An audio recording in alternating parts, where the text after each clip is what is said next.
வணக்கம். தாய் டிவியின் பிரதான செய்திகளுடன் இணைந்திருக்கும் நான் ரோஷானி மனோரஞ்சன். முதலில் தலைப்புச் செய்திகள்.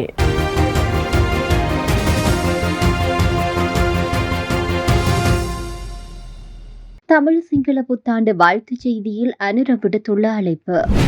உயிர்த்த ஞாயிறு தாக்குதல் விசேட பிரார்த்தனைக்காக திகதியை அறிவித்த கத்தோலிக்க திருச்சபை.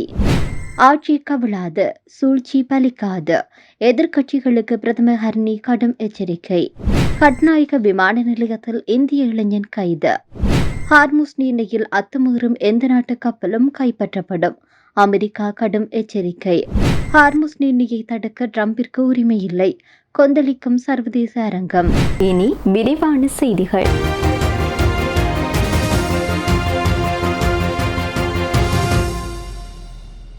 நமது நாட்டின் உன்னதமான கலாச்சார விழுமியங்களுடன் ஒன்றிணைந்து சவால்களை வெற்றி கொண்டு வளமான தேசத்தை கட்டியெழுப்ப அனைவரும் கைகோர்க்க வேண்டும் என்று ஜனாதிபதி அன்ருகுமார திசாநாயக்க தன்னுடைய புத்தாண்டு வாழ்த்துச் செய்தியில் அழைப்பு விடுத்துள்ளார். நமது நாட்டின் உன்னதமான கலாச்சார விழுமியங்களுடன் ஒன்றிணைந்து சவால்களை வெற்றி கொண்டு வளமான தேசத்தை கட்டியெழுப்ப அனைவரும் கைகோர்க்க வேண்டும் என்று ஜனாதிபதி அன்ருகுமார திசாநாயக்க தன்னுடைய புத்தாண்டு வாழ்த்துச் செய்தியில் அழைப்பு விடுத்துள்ளார். தமிழ் மற்றும் சிங்கள புத்தாண்டு தினத்தை முன்னிட்டு ஜனாதிபதி வெளியிட்டுள்ள வாழ்த்துச் செய்தியில் மேலும் குறிப்பிடப்பட்டுள்ளதாவது: பௌதீக மற்றும் ஆன்மீக மாற்றத்தை அடையாளப்படுத்தும் இந்த புத்தாண்டு இலங்கையர்களின் பிரதான கலாச்சார விழாவாகும். ஒரே சுப நேரத்தில் பாரம்பரிய சடங்குகளையும் சமய கிரிகைகளையும் முன்னிலைப்படுத்தி நாம் கொண்டாடும் இந்த பண்பாட்டு பகிர்வு எமது சமூகங்களுக்கிடையே நிலவும் பலமான பிணைப்பை உலகிற்கு பிரதிபலிக்கின்றது. நாட்டின் எதிர்கால அபிவிருத்தி பாதையானது எமது பெருமதிமிக்க வரலாறு மற்றும் கலாச்சார மரபுரிமைகளுடன் இணைந்தே அமைய வேண்டும் என்பதில் அரசு உறுதியாக உள்ளது. எதிர்கால திட்டங்கள் அனைத்தும் இந்த விழுமியங்களின் அடிப்படையிலேயே பலமாக உருவாக்கப்பட்டுள்ளன. புத்தாண்டு சடங்குகளின் மூலம் வெளிப்படும் கூட்டுப்பண்பு, பிறரையும் இயற்கையையும் கௌரவிக்கும் மனப்பாங்கு ஆகியவை அந்த சில நாட்களுக்கு மாத்திரம் மட்டுப்படுத்தப்படாமல் வருடம் முழுவதும் எமது நடத்தைகளில் பிரதிபலிக்க வேண்டும்.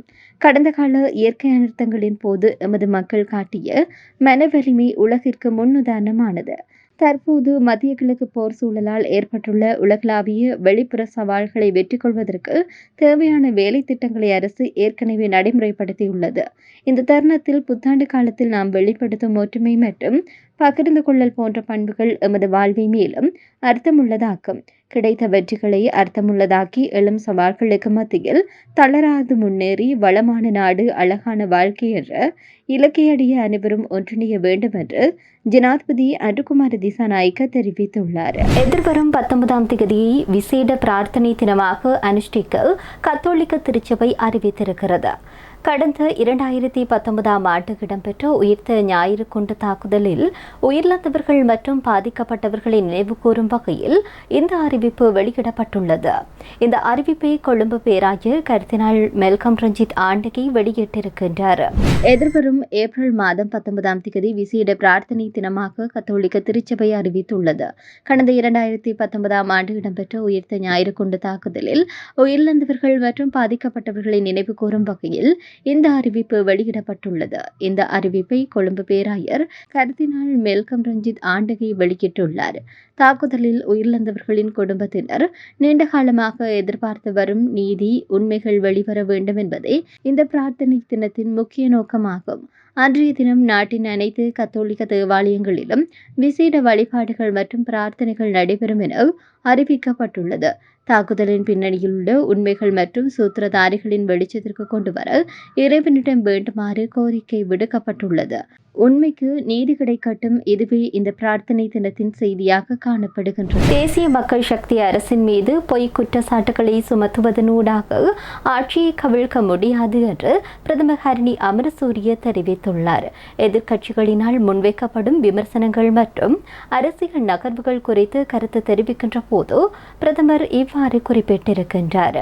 தேசிய மக்கள் சக்தி அரசின் மீது பொய் குற்றச்சாட்டுகளை சுமத்துவதன் மூலம் இந்த ஆட்சியை ஒருபோதும் கவிழ்க்க முடியாது என்று பிரதமர் ஹர்னி அமரசூரிய தெரிவித்தார். எதிர்க்கட்சிகளினால் முன்வைக்கப்படும் விமர்சனங்கள் மற்றும் அரசியல் நகர்வுகள் குறித்து கருத்து தெரிவிக்கின்ற போது இதனை குறிப்பிட்டார்.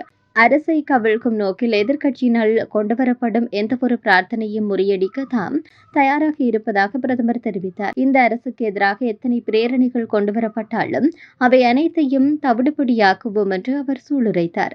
மக்களின் பெரும் எதிர்பார்ப்புகளுக்கு மத்தியில் உருவாகியுள்ள இந்த அரசு திட்டமிடப்பட்ட பொய் பிரச்சாரங்களினால் வீழ்ந்துவிடாது என்று அவர் சுட்டிக்காட்டினார். அரசியல் லாபத்திற்காக முன்னெடுக்கப்படும் இவ்வாறான பொய் குற்றச்சாட்டுகளை மக்கள் நிராகரிப்பார்கள் என்று குறிப்பிட்டார். எதிர்க்கட்சிகள் எத்தனை தடைகளை ஏற்படுத்தினாலும் அரசு முன்னெடுத்துள்ள ஊழல் ஒழிப்பு மற்றும் பொருளாதார மறுசீரமைப்பு நடவடிக்கைகள் எவ்வித தொய்வுமின்றி தொடரும் என்று பிரதமர் ஹர்னி அமரசூரிய மேலும் உறுதிபட தெரிவித்தார். ஹட்நாயக்க விமான நிலையத்தில் இன்று அதிகாலை வெளிநாட்டு பிரஜை ஒருவர் சுங்க போதைப்பொருள் கட்டுப்பாட்டு பிரிவு அதிகாரிகளினால் கைது செய்யப்பட்டுள்ளார்.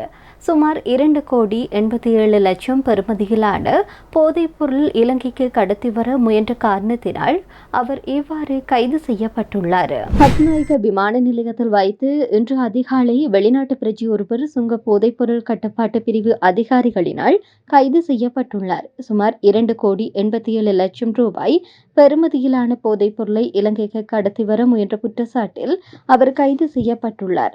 கைது செய்யப்பட்ட சந்தேக நபர் 24 வயதுடைய இந்திய நாட்டவர் என அடையாளம் காணப்பட்டுள்ளார்.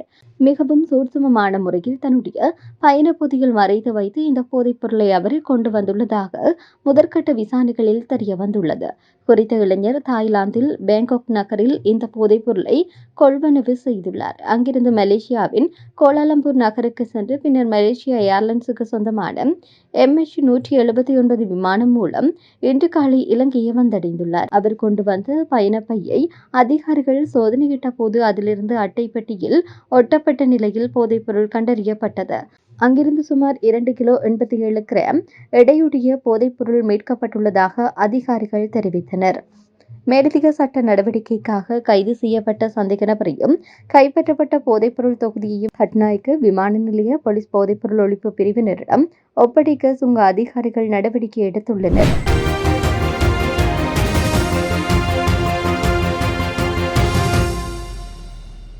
ஹார்முஸ் நீரிணைக்கு கிழக்கேயுள்ள ஓமான் வளைகுடா மற்றும் அரபிக்கடல் பகுதியில் அமெரிக்காவினால் அறிவிக்கப்பட்டுள்ள முற்றுகை மண்டலத்திற்குள் அனுமதியின்றி நுழையும் எந்தவொரு கப்பலும் தடுத்து நிறுத்தப்பட்டு கைப்பற்றப்படும் என அமெரிக்க மத்திய கட்டளையகம் எச்சரித்துள்ளது. ஹார்முஸ் நீரிணைக்கு கிழக்கேயுள்ள ஓமன் வளைகுடா மற்றும் அரபிக்கடல் பகுதியில் அமெரிக்காவினால் அறிவிக்கப்பட்டுள்ள முற்றுகை மண்டலத்திற்குள் அனுமதியின்றி நுழையும் எந்தவொரு கப்பல்களும் தடுத்து நிறுத்தப்பட்டு கைப்பற்றப்படும் என அமெரிக்க மத்திய கட்டளையகம் எச்சரித்தது. எந்த நாட்டின் கொடியை ஏந்திய கப்பலாக இருந்தாலும் முறையான அனுமதியின்றி இந்த எல்லைக்குள் நுழையவோ அல்லது வெளியேறவோ முயன்றால் அவை வழிமறிக்கப்பட்டு திசை திருப்பப்பட்டு அல்லது சிறைப்பிடிக்கப்படும் என மாலுமிகளுக்கு அவசர அறிவிப்பு தெரிவிக்கப்பட்டுள்ளது. இதேவேளை ஈரான் அல்லாத பிற நாட்டு துறைமுகங்களுக்கு செல்லும் அல்லது அங்கிருந்து வரும் நடுநிலையான கப்பல்களின் போக்குவரத்திற்கு இந்த முற்றுகை எவ்வித இடையூறையும் ஏற்படுத்தாது என்று அமெரிக்க ராணுவம் தெளிவுபடுத்தியது. ஜனாதிபதி டொனால்ட் ட்ரம்ப் தலைமையிலான அமெரிக்க நிர்வாகம் ஈரானை இலக்கு வைத்து மேற்கொண்டு வரும் இந்த தீவிர கண்காணிப்பு மற்றும் முற்றுகை நடவடிக்கைகள் வாஷிங்டன் மற்றும் தெஹ்ரான் இடையிலான பதற்றத்தை உச்சகட்டத்திற்கு கொண்டு சென்றுள்ளன. சர்வதேச போக்குவரத்திற்காக பயன்படுத்தப்படும் நீரிணைகளில் கப்பல் போக்குவரத்தை தடுக்க எந்த நாட்டிற்கும் அனுமதி இல்லை என்று ஐநாவின் கடல்சார் அமைப்பான சர்வதேச கடல்சார் அமைப்பு தெரிவித்துள்ளது. இது ஒரு ஆபத்தான முன்னுதாரணமாகும் என்று தாம் நம்புவதாக பொதுச் செயலாளர் குறிப்பிட்டிருக்கின்றார். அவர் மேலும் தெரிவித்ததாவது: சர்வதேச போக்குவரத்திற்காக பயன்படுத்தப்படும் நீரிணைகளில் கப்பல் போக்குவரத்தை தடுக்க எந்த நாட்டிற்கும் சட்டப்பூர்வ உரிமை இல்லை என்று ஐநாவின் கடல்சார் அமைப்பான சர்வதேச கடல்சார் அமைப்பு தெரிவித்தது. இது ஒரு ஆபத்தான முன்னுதாரணத்தை உருவாக்கும் என்று தாம் நம்புவதாக பொதுச் செயலாளர் குறிப்பிட்டார். அவர் அங்கு ஒரு மோதல் நடந்து கொண்டிருக்கிறது என்பதை நான் புரிந்து கொள்கின்றேன். ஆனால் சர்வதேச கப்பல் போக்குவரத்திற்காக பயன்படுத்தப்படும் இத்துடன் தாய் டிவியின் பிரதான செய்திகள் நிறைவடைகின்றன. நன்றி.